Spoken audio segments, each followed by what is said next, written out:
وما خلقنا السماوات والارض وما بينهما لاعبین، ہم نے زمین و آسمان اور جو کچھ ان کے درمیان ہے یہ کھیل کے لیے پیدا نہیں کیا. ما خلقناہما الا بالحق، زمین و آسمان کی پیدائش کسی مقصد کے تحت ہوئی. ولکن اکثرهم لا يعلمون، لیکن اکثر لوگ اس حقیقت سے ناواقف ہیں. لیکن اکثر لوگ آپ دیکھیں ان کا آپ کانفیڈنس لیول دیکھیں، آپ جس سے بھی پوچھیں نا وہ کہے گا جی بنو پتہ ہے سب کچھ. اور اللہ ہمارے اکثر لوگ ناواقف ہیں، وہ سیریس لے ہی نہیں رہے خدا کی اس کریشن کو کہ بھئی مر کے اللہ نے مقصد کے لیے پیدا کیا. مقصد کیا ہے؟ الذی خلق الموت والحیات لیبلوکم ایکم احسن عملا. ہم جانچنا چاہتے ہیں تم میں سے کون اچھے اعمال کرتا ہے کون سے برے اعمال کرتا ہے. کسی نے کوئی مقصد بیان کیا ہوا ہے، کسی نے کہا جی وہ آپ نے جو مخلوق کی خدمت کے لیے اللہ نے پیدا کیا. کوئی کہتا ہے جی اولیاء اللہ کو مرتبے دینے کے لیے پیدا کیا. کوئی مقصد بیان کرتا ہے، وہ کوئی مقصد او اللہ بندے بڑی فکر کرو تو اڈل کے بڑھنی ہے. ہر بندے نے اللہ کے حضور ثم لتسألن یومئذ عن النعیم، اس دن پھر قیامت والے دن تم سے تمہارے اعمال کے بارے میں پرسش ہو. اس لیے پیدا ہوئے ہیں اور تو کوئی مقصد ہی نہیں ہے، سیدھا سا مقصد ہے. چونکہ یہ کام موقع ہے نا، اس واسطے انہوں چھوڑ کے باقی مقصد بڑھا لینا. ٹھیک ہے، اب دیکھ لیں اللہ نے ذکر کیا نا کہ ہم نے زمین و آسمان کو مقصد پیدا کیا.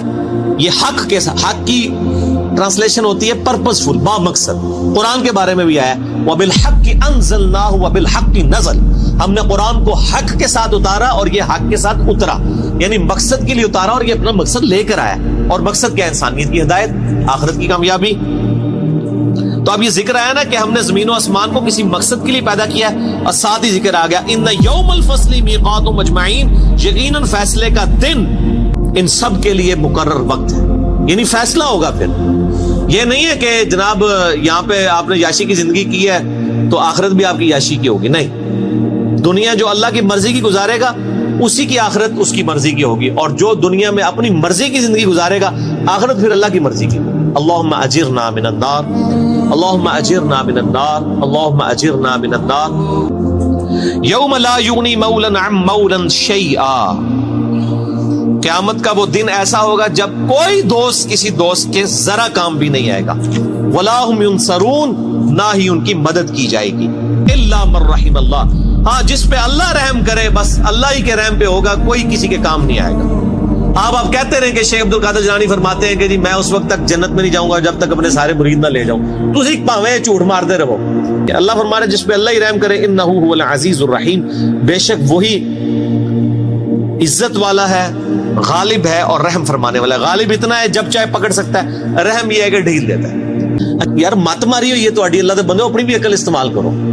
ان شجرۃ الزقوم، اب بڑی سخت آیات آ رہی ہیں. جنتیوں اور جہنمیوں کا سائملٹینیس کنٹراسٹ آئے گا. پہلے اللہ جہنمیوں کا ذکر کرے گا کہ ان پر کیا صورتحال جہنم میں گزرنی. بے شک زقوم کا درخت ایک کڑوا درخت، طعام الاثیم، گناہگاروں کی خوراک ہوگا. کالمہل یغلی فی البطون، پگھلے تانبے کی مانند پیٹوں میں جوش مارے گا. یعنی وہ کڑوا درخت کھانے کے بعد پیاس لگے گی، ان کو پھر پگھلا ہوا تانبے کی مانند پانی دیا جائے گا، وہ پیئیں گے تو ان کے پیٹ میں جوش مارے گا. خذوہ فاعدلوہ الی سواء الجحیم، اور اللہ کی طرف سے حکم ہوگا پکڑو اسے مجرم کو اور گھسیٹ کر دوزخ کے سینٹر میں جا کے اس کو پھینکو. ثم صبوا فوق رأسہ من عذاب الحمیم، اور پھر اس کے سر کے اوپر کھولتا ہوا پانی ڈالو عذاب دینے کے لیے. یہ میرے بھائی یہ طارق جمیل صاحب کا لیکچر بیان نہیں ہو رہا، یہ قرآن بیان ہو رہا ہے. ذق انک انت العزیز الکریم، اللہ تعالیٰ فرمائے گا چک، تو بڑی عزت والا اور بڑی جو ہے وہ کرامت والا ہے.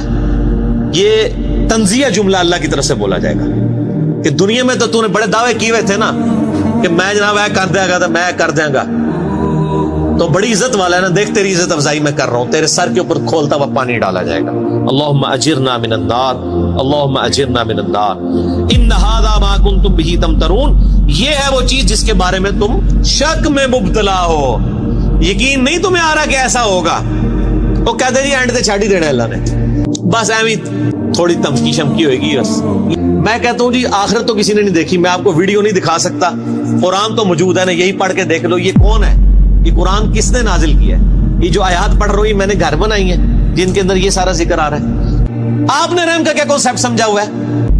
اور رحم فرمانے والا ہے میرے بھائیوں ان پر جو واقعی اس کی طرف رجوع لائیں. وہ ابو جہل کے اوپر رحم فرمانے والا نہیں ہے، وہ فرعون کے اوپر رحم فرمانے والا نہیں ہے، نبیوں کے ماننے والوں پر رحم فرمانے والا. اٹ کوسلے تھے مسالہ بیان کرنی ہے بند کرو. ٹھیک ہوگا جی.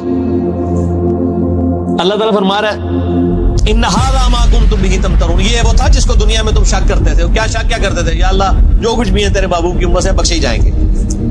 اب سائملٹینیس کنٹراسٹ آ ان المتقین فی مقام امین. بے شک پرہیزگار امن کی جگہ میں ہوں گے. فی جنات و عیون. اللہ کی طرف سے باغوں میں اور چشموں میں. یلبسون من سندس و استبرق متقابلین. وہ باریک لباس پہنے ہوئے ہوں گے اور دبیس ریشم کا آمنے سامنے بیٹھے ہوں گے. یعنی ان کا جو لباس ہے اللہ فرماتا ہے موٹی ریشم کی ان کی یعنی تہمد ہوگی یا شلوار ہوگی یا پینٹ کوئی بھی ہوگی اور اوپر کرتے ان کے باریک لباس ہو. کذالک اور یوں ہی وزوجناہم بحور عین. ہم ان کو بیاہ دیں گے موٹی آنکھوں والی حوروں کے ساتھ. اب یہ حوروں کی ڈیٹیل کے لیے آپ طارق جمیل صاحب کے لیکچر دیکھیں.